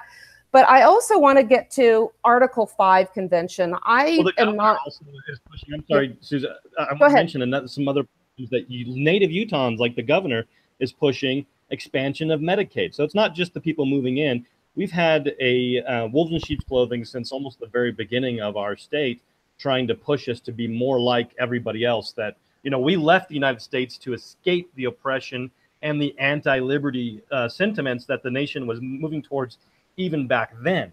And so there's been a movement even since that time. And so we see it in natives like Gail Miller and the governor and others in the state that are trying to implement Obamacare, that are trying to implement Common Core. And so it's not just, I don't want to create the idea that it's just the outsiders, but there is a push amongst these people to move as many people from California and New York to Utah to help them in their efforts to do this. You know, and you and I had talked about this before, and this is what really surprised me. One of the reasons, again, I came to Utah, I'm not LDS, but overall, I really, really admire the LDS values, their family traditions. And for crying out loud, they came out here to escape an oppressive and tyrannical government.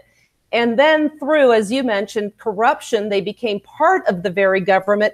Yet you can be a part of this system as a sovereign and independent republic because of the equal footing doctrine, yet they seem to surrender. Utah seems very willing to surrender its sovereignty, its state power, and embrace this nationalist system. And I cannot understand why they're doing this. They're surrendering. Don't you think that they are being, they're turning their back on their traditional Mormon values? Oh, exactly. I mean, there's been a push because, the federal government just beat them down so heavily for so long. There came a movement to just say, okay, just leave us alone. We'll do whatever you want. Just please, just stop, beating us to death. And so ever since the late 1800s, early 1900s, there's been the effort to bow to the government has just gotten stronger and stronger. Yeah, I cannot understand that. Article 5 of the Constitution, when people want to make things better, we talked about a federal judiciary who has decided that they're going to rewrite the Constitution on their own to achieve their policy-driven outcomes. They do so by judicial fiat and not by the constitutionally mandated process, which is an Article 5 convention. Now, we have two ways of bringing one out. It can come by Congress. Anytime they meet, Congress can put forth a proposal to ratify the Constitution. And then in that case, it must be ratified by 3/4 of the states, or the states themselves can bring about a constitutional convention, at which time any proposals must be ratified by 3/4 of the states. I've heard of a couple different means by which to have these, one of which was Compact of the States, which was a limited topic, which would be a balanced budget amendment only. When I came to Utah and I heard some of these discussions, my understanding is it seems the prevailing attitude in Utah is overwhelmingly against an Article 5 convention of any kind. Let's hear your thoughts on that, and then we're going to save a little bit of time for the marijuana initiative. Okay, so I think it's important to read the text and go and make sure we understand what it actually says, Article 5. And so it says, the Congress, whenever 2/3 of both houses shall deem it necessary, shall propose amendments to this Constitution, so this is the next way to do it, like you were talking about, the two ways, on the application of the legislatures of 2/3 of the several states, shall call a convention for proposing amendments. So who's going to call the convention? The Congress. If you look at how it's, all the commas and everything, it's if the state's job here so far that we've seen is only to call for to apply. And then Congress on the application calls the convention, which in either case shall be valid to all intents and purposes as part of this Constitution when ratified by the legislatures of 3/4 of the several states, or by conventions of 3/4 thereof, as the one or the other mode of ratification may be proposed by Congress. So again, it is Congress who proposes the mode of ratification, not the states. And then it says, it goes on to provide that no state shall have, without its consent, shall be deprived of its equal suffrage in the Senate, which makes the 17th Amendment illegal. And so we understand that. So making sure that what it is that Article 5 says and doesn't say. It says that the states can only apply for a convention, and that according to that Congress has the authority to select delegates and has the power, and that there's no limits to the convention itself. Kind of like when the founding fathers met together to amend the Articles of Confederation, the sovereign body of the convention actually overruled the rules put forth in the Articles of Confederation. And that wasn't because they were acting illegally, but because the convention is a sovereign body and it can change the rules. And same thing with an Article 5 convention, it's a sovereign body. So that's some of the dangers that people bring about, is saying that it's not limited and the rules of ratification can be changed, and how many votes per state, that's not addressed in Article 5. So that would be something that either Congress would have to decide or the convention itself would have to decide, because it's not in the Article 5. And so there's a lot of different things that aren't in Article 5 that we're going to have to either be decided by Congress or the convention itself. And so, but beyond even the dangers of a convention, it's a tool that it's the wrong tool for the wrong job, if that makes sense. Just because you're a carpenter, right? You've got different tools in your tool belt, and if you've got to hammer a nail, that doesn't mean you're against using a saw for its right job, right? You use a hammer for hammering a nail, not a saw. But because you don't want to use a saw for hammering a nail doesn't make you anti-saw. And so the same thing with Article 5. Article 5 is for when the Constitution is found wanting. It's followed, but we are still having problems that need to be fixed. And so you have a convention, or the Congress introduces new amendments to fix the problems. But I think you and I are on the same page where that's not our problem, right? The Constitution is not being followed. Absolutely. And one of the arguments I hear, and this is just, to me, profoundly absurd, we need to have an Article 5 convention so we can make sure Congress follows the Constitution. Well, I mean, it's so silly. It's like, okay, we've got this contract and you're not following it, so we're just going to change the contract until you start following it. It makes no sense to me. How are we going? Look, it couldn't be more clear. We have Article 1, Section 8. We have the Bill of Rights. We have the preamble to the Bill of Rights to make sure that they understand the limitations of the Bill of Rights.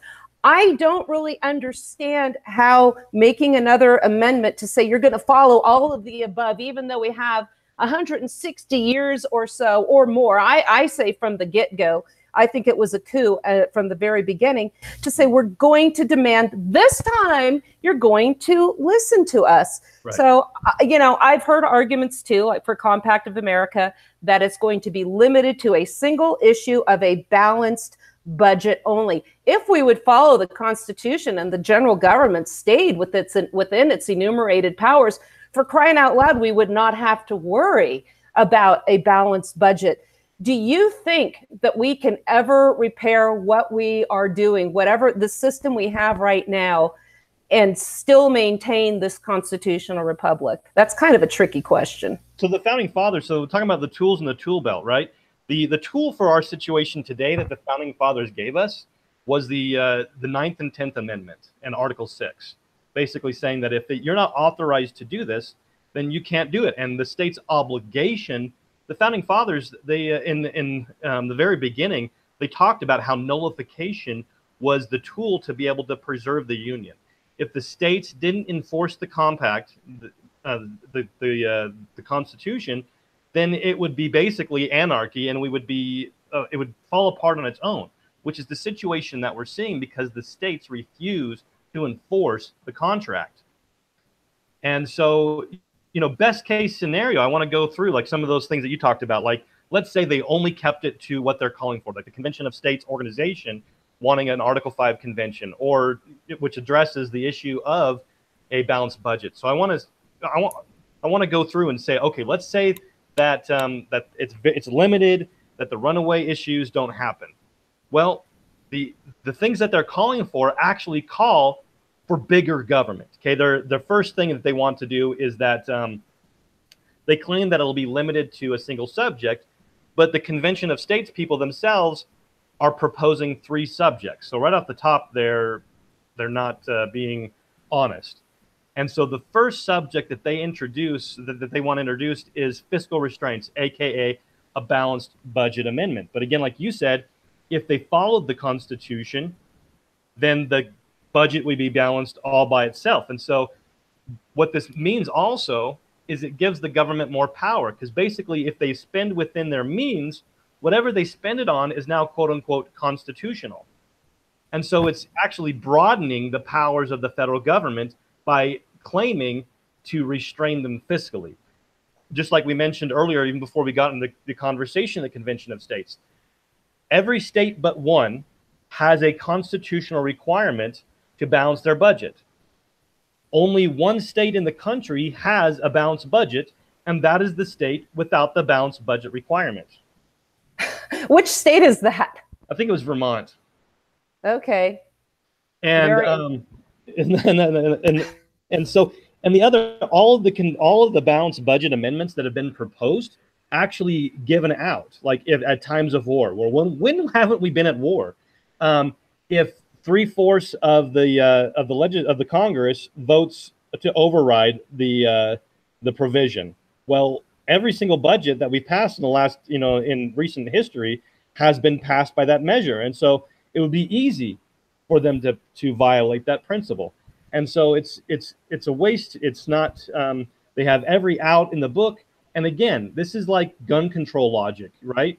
We just need more gun control laws, and these criminals will obey them.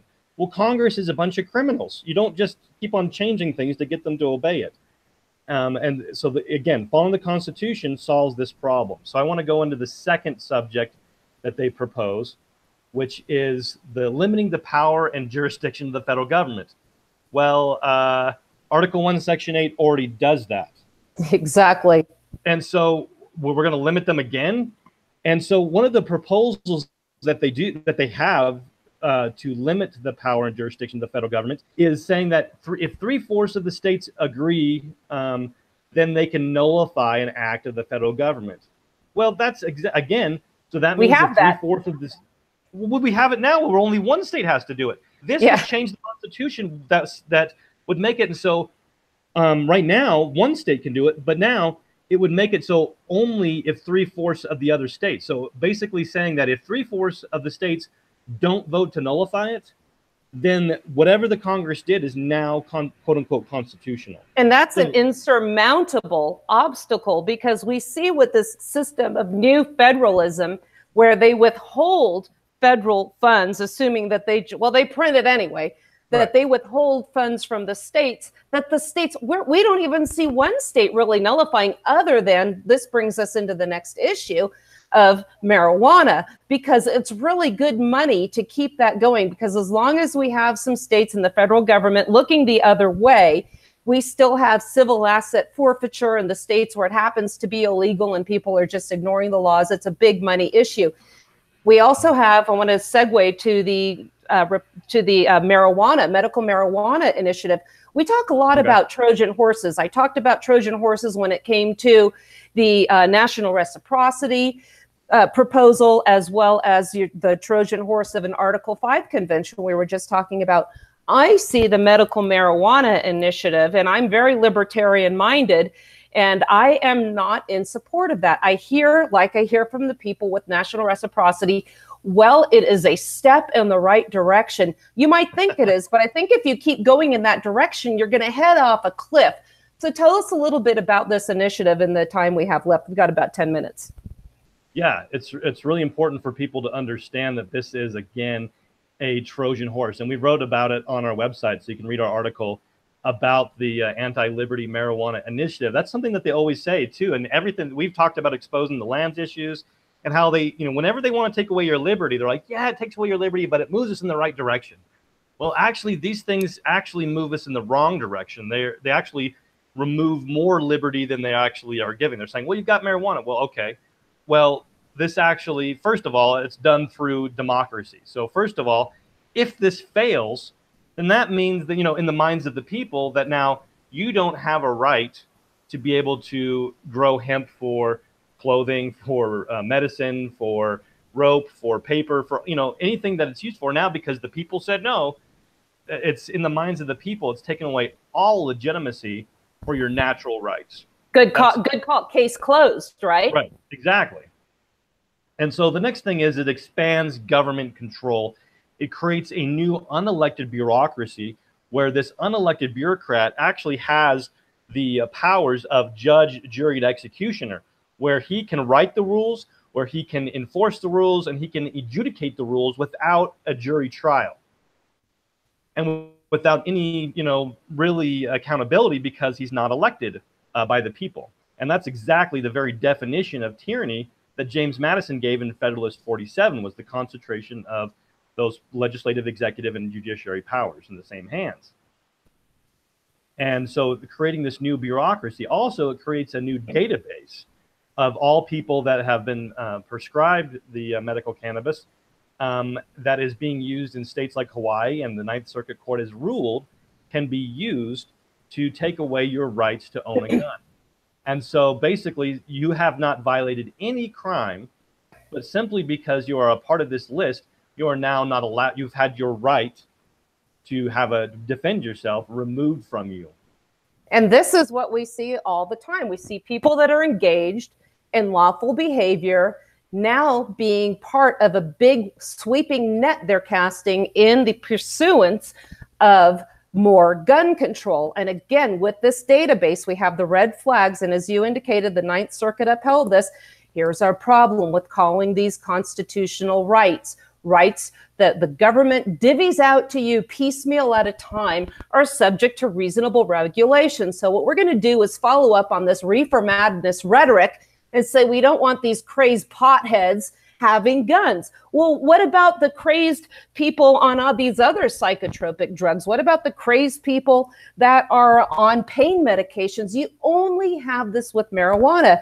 My thought is, again, with this expanded government that this initiative would create and this bureaucracy would foreclose forever the possibility of what I see as the solution with marijuana, and that is to decriminalize it. When you legalize it, like we've seen in California, I believe in Colorado, we have expanded government regulation, bureaucrats. It is a boondoggle for the government, which is why they turn their cheek to it, because they're not doing it because they support the use of it as a natural remedy that's proven to be very helpful to people.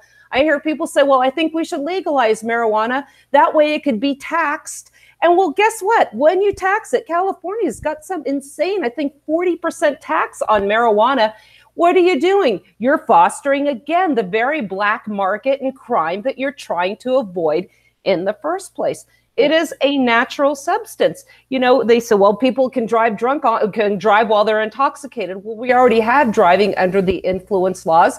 Alcohol is legal in Utah. Granted, we're 0.05, but nonetheless, just trying to cast a wide net and prescribe activity when doing this in a certain manner that harms no one shouldn't be the government's business. So once we have this bureaucracy that's set in place to regulate medical marijuana, it will be a factual impossibility to ever have simple decriminalization in the state of Utah. Is that a fair assumption? That's exactly right. And so, and it's the opposite of what the fear campaign is doing, is the people that are talking about this is they're trying to say, well, this is a move in the direction of decriminalization. That's not the case, because it feeds the big government. They will never, ever want to do this, because it'll feed them even more money than they have right now. And so the government will be feeding the need for a greater and greater bureaucracy to control this substance. And so it is right now, as the bill is even written, it feeds the good old boys network, where the cronyism, where only 15 people are allowed to actually own these dispensaries across the state. It is limited to 15 licenses, limited to people with over $5 million of hard cash in the bank. And so we're assuming only the very wealthy and politically connected will be able to participate in this financial boondoggle. Exactly. It is going to be definitely a crony system set up to grow government, not move us in the way towards greater liberty. And this is the thing, we're not going to see, because if we have this bureaucracy set into place and then we decriminalize it, this whole bureaucracy that has now been ensconced in this state will not say, because people aren't going to say, well, I have medical marijuana, it's decriminalized, but I'm going to march over and get some and go get a license or a prescription for medical marijuana. And then if they're not going to do that, so what's going to happen to this bureaucracy? They're not going to just roll up and just go home. Government never, ever contracts. We have a history to show. Look at the wars that we have been in with this exponential increase in the size and scope of government. Look what happened in World War II. Once we go back to a time of peace, did the government after World War II contract? Absolutely not.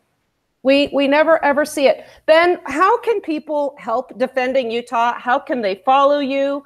And what can we do to help out? Yeah, the easiest thing is to make sure and subscribe to our email alerts, follow us on Facebook. Also, we have a store to be able to order materials, videos, and booklets to help you understand more about what's going on. And then if you like our independent research and you want to help us out, please consider becoming a member. There are tons of awesome benefits for that. Go to defendingutah.org and click on the membership tab. You can make a one-time donation or become an ongoing supporter and receive those benefits and really help the work that we do and the research that the exclusive research that we regularly put up on our website. Don't you also have some reading materials for sale as well? Yeah, on the store we have the booklets and we have DVDs and some other materials. You also have a radio show on K-Talk. I've been on K-Talk many times. I need to jump on with you on your show sometime. And you and I were regulars on the Inside the News with Paul Jensen in the mornings on Tuesdays. So hopefully we'll get back to doing that. When is your show on and when can people listen to it? Every Saturday at K-Talk. And so at K-Talk AM 1640 in Salt Lake or ktalkmedia.com anywhere in the world. Also, if you subscribe to our YouTube channel, Defending Utah, or our iHeartRadio or iTunes, they're all podcast, and so you can subscribe and listen to them when they go on to our podcast. I really appreciate that. Folks, you don't have to be, excuse me, somebody that is a user of marijuana to understand the principles of liberty when it comes to the marijuana initiatives and to the ultimate goal of trying to decriminalize this. This is a plant. It's something that's in its natural state.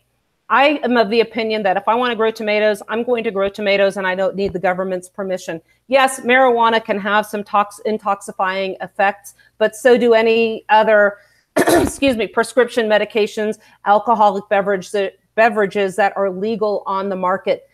The premise here is if you are doing something that hurts nobody else directly, the government has no business prescribing or regulating this activity. If we allow government to divvy out, license, control the manufacture, sale, distribution of marijuana, medical or otherwise, we're going to, as Ben said, allow certain favored, politically connected individuals to profit immensely off of this, an expanded government bureaucracy, and we're never going to get that out of this field. We will always have regulated marijuana. Jeff, I want to thank you for helping us out today, and Ben McClintock for joining me, Ryan Walters from the Abbeville Institute. We had a lot going on today and a couple issues that we had to overcome, but here we are. So I want to thank you. We'll be back, I think, the week after next for my show. I'll be out of town next week. I'm Suzanne Sherman. This has been the Wasatch Report on the Cerberus Radio Network, defending freedom and liberty from the flames of tyranny. God bless you. Suzanne, before we go, I just want to say that you rocked the show after all the crap that went on early. You stayed with it and you did it. Folks, it's live radio. Those of you that are listening on Radio Co, you heard it all. I mean, it was all live on the air. We had lots of computer issues today. I've been off. The computers have been off for a week, and I just had to get everything going again. And you did a great job, Suzanne. You bounced back from the disaster the first half hour, and you put on a great show. And thank you for the guests that came in and made that all possible. I'm going to play the music. Have a good day. Thank you.